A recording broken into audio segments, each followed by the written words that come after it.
Good morning, guys. Super excited about the permanent lifestyle change that we're all creating. This month, we're talking about logging food.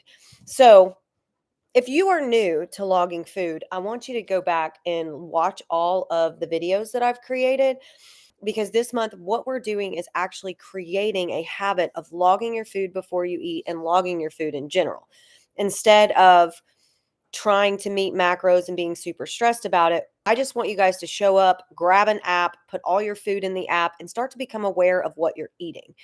So today I want to talk about reading that nutrition facts label because it can be kind of confusing. The reason it can be kind of confusing is because when you talk about macronutrients and when you learn about them, what you'll find is that protein, carbs, and fats are macros. Those numbers actually should equal the caloric intake of that serving. So if you look at the back of a package, it'll give you a gram number for protein, carbs, and fats.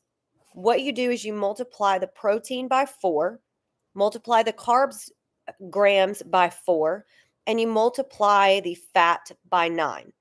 Those three numbers added up should equal calories. And remember, calories are energy. So these grams of macros is not grams on a scale. It's actually grams of energy. And then the caloric intake is actually energy as well. Kind of makes it confusing to a lot of people because they think protein is grams. And so if it's 10 grams, then it's 10 grams on a scale, but it's not. So what they do on the nutrition facts label is they actually are allowed to round. For some reason, they think we cannot look at a nutrition facts label that says 127 calories. It's either going to say 125 or 120 or 130.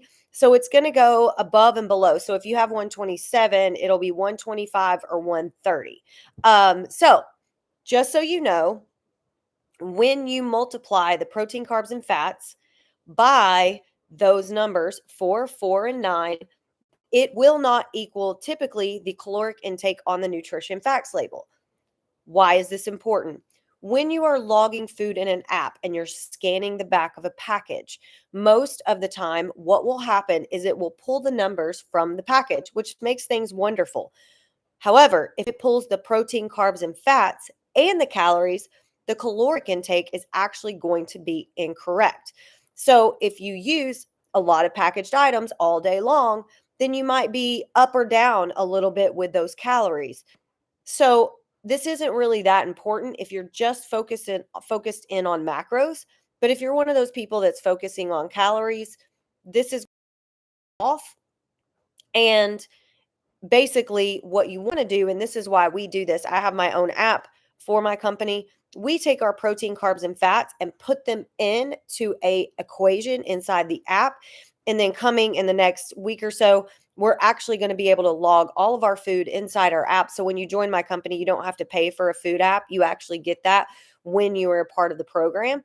So you'll be able to log food in there, and it'll automatically put that protein, carb, and fat into an equation so that the caloric intake is correct and you will have the actual amount.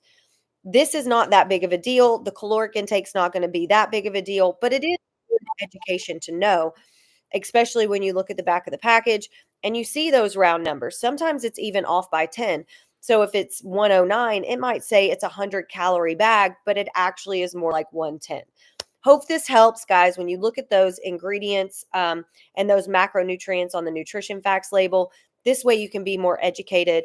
Join me tomorrow. We'll talk about the nutrition facts label with the ingredients underneath and how that can affect you. Have a wonderful day.